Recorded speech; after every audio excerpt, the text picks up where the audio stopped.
nama saya Ernawati Tangwe, NIM 18030300065, kelas Sosiologi B, semester 7, mata kuliah Perencanaan dan Kebijakan Sosial.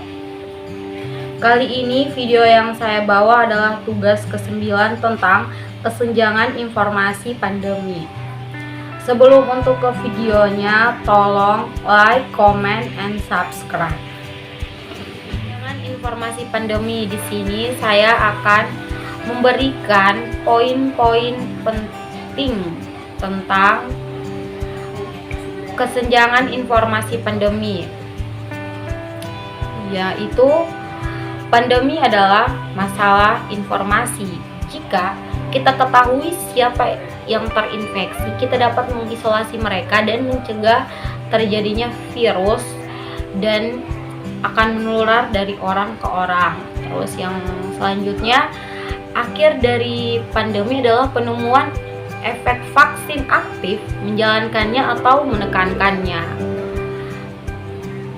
Penindasan lebih disukai untuk mengurangi kesehatan dan lingkungan biaya ekonomi pandemi, tetapi mencapai bergantung pada confronting dan mengelola masalah informasi pandemi sejak dini. Dalam menghadapi pandemi, pemerintah harus terlebih dahulu menambah wabah untuk kemudian mendapatkan diri mereka dalam posisi untuk mengatur ulang dan melakukan kebijakan pemulihan seperti pengujian dan penelusuran dan inovasi dalam pengobatan dan pencegahan untuk membawa krisis ke revolusi, di mana di sini pemerintah telah mengeluarkan beberapa kebijakan agar pandemi COVID ini tidak akan menyebar luas, dan dimana kebijakan ini kita harus taati. Jadi masalahnya di sini, apabila pemerintah mengeluarkan suatu kebijakan, maka kita sebagai masyarakat harus punya kesadaran dari diri kita sendiri untuk mengikuti kebijakan dari pemerintah tersebut untuk mengurangi dampak virus corona. Di mana yang kita ketahui, pemerintah telah mengeluarkan peraturan seperti menjaga jarak, menggunakan masker, mencuci tangan, dan sebagainya. Itu supaya tidak terjadinya penularan virus yang akan bertambah.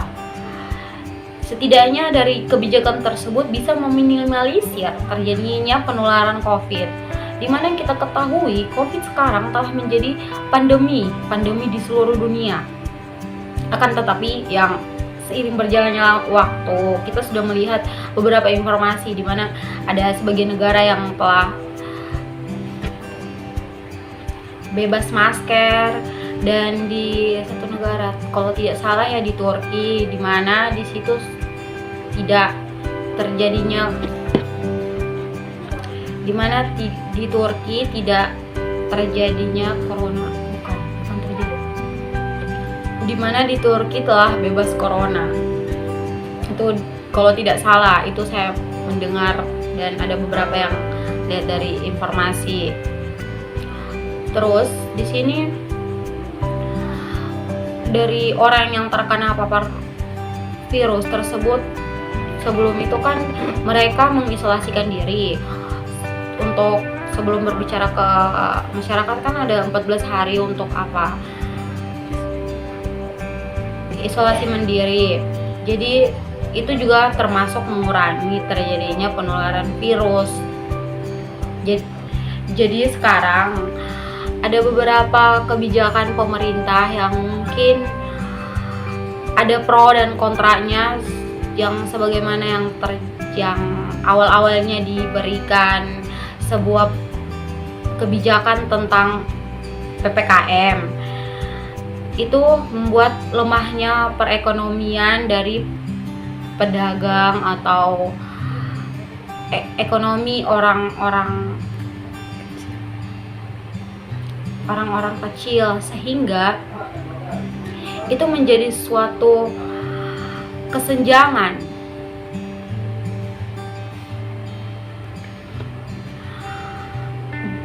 Dari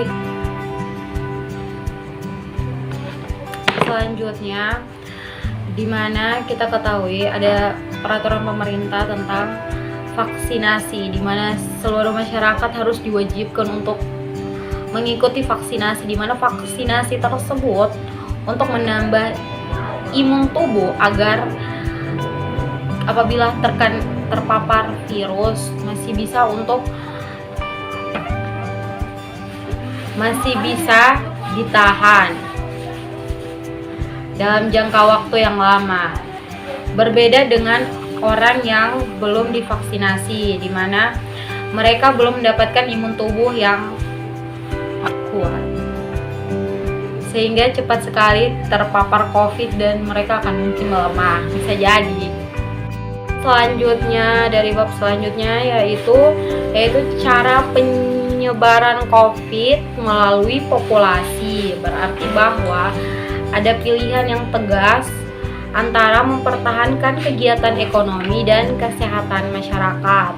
Selanjutnya, perhitungan yang dirancang untuk menimbang biaya terhadap ekonomi, terhadap biaya kesehatan menciptakan paling-paling positif statis, sedangkan masalah yang dihadapi pembuatan kebijakan adalah masalah yang dinamis. Selanjutnya, jika pemerintah memilih untuk tidak membatasi kesehatan masyarakat, tidak ada jalan kembali, kemungkinan melayang, sehingga pilihan termasuk hasil kesehatan yang lebih buruk dan lebih buruk.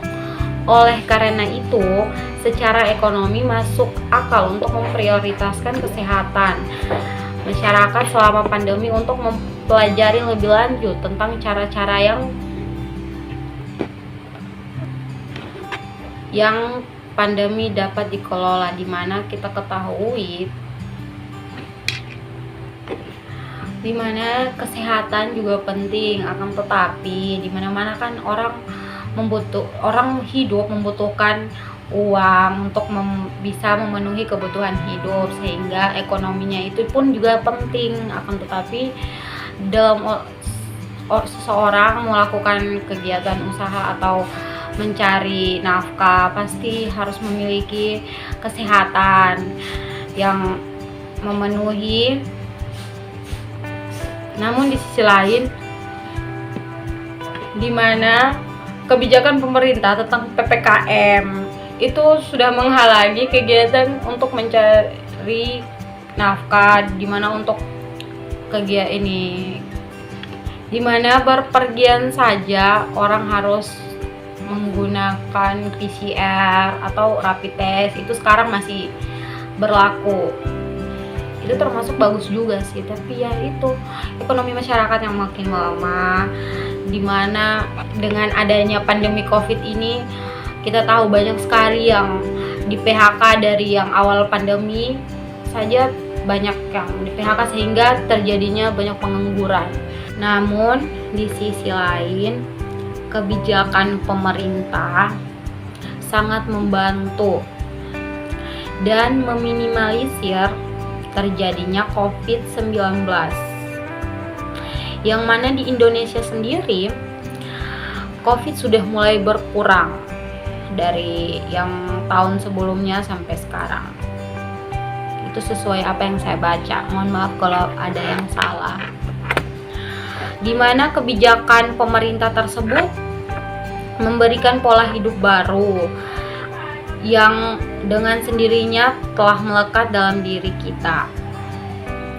Yang awalnya kebijakan ini sangat menjadi hambatan untuk kita melakukan suatu kegiatan, tetapi dengan seiringnya berjalannya waktu, dari awalnya pandemi sampai detik ini, mau 1 abad atau bukan 1 abad lah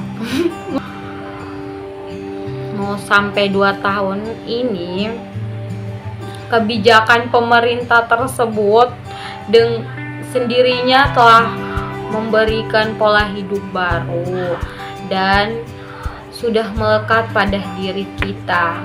Akhirnya kita terbiasa juga dengan kebijakan ini. Poin selanjutnya yaitu sifat eksponensial yang terkait dengan penyakit menular istirahat seperti COVID-19, berarti penundaan tindakan seperti menjaga jarak sosial dan mengidentifikasi siapa yang terinfeksi dan mengisolasi mereka bisa sangat mahal dalam hal jumlah yang jauh lebih tinggi dari infeksi. Selanjutnya, orang akan jika diberi informasi terlibat dalam beberapa gangguan sosial training untuk mengurangi resiko mereka sendiri terinfeksi. Bagaimana pernah dalam membuat pilihan itu, mereka mengabaikan dampak yang mereka mungkin ada pada orang lain yang terinfeksi. Dengan demikian, pemerintah perlu bertindak untuk memastikan bahwa praktik semacam itu benar-benar terjadi di tingkat yang cukup. Waktu kapan harus bertindak adalah keputusan yang sangat sulit karena dalam kasus pandemi banyak sifatnya yang tidak diketahui di awal, sedangkan biaya penekanannya sangat tinggi. Dimana di sini pemerintah telah membuat kebijakan. Ya, kita selalu mengkaitkan dengan kebijakan pemerintah karena di sini semua adanya peran dari pemerintah, sehingga dari poin-poin sebelumnya sampai yang sekarang saya selalu mengkaitkan dengan kebijakan pemerintah tersebut, dimana itu memang sangat membantu ya. Dari orang yang terpapar virus tersebut, mereka harus mengisolasikan diri minimal 14 hari, dimana apabila mereka sebelum 14 hari, apabila mereka langsung keluar berbicara dengan tetangga atau apa, itu bisa terjangkit, bisa menular lagi untuk orang tetangganya tersebut. Jadi di sini kita harus mengikuti kebijakan pemerintah. Mungkin itu sebagian orang merasa tidak inilah itu, tapi kita harus tetap mengikuti. Itu semua berawal dari diri sendiri, kesadaran akan diri sendiri untuk mengikuti protokol kesehatan tersebut, sehingga mengurangi terjadinya COVID atau bisa menjadi COVID tersebut akan hilang dari Indonesia dan kita akan kembali beraktivitas normal dengan kehidupan yang baru, dengan pola yang baru. Sekian dari video saya. Apabila ada kalimat dan tutur kata yang salah dari saya, tolong dimaafkan. Sekian dan terima kasih.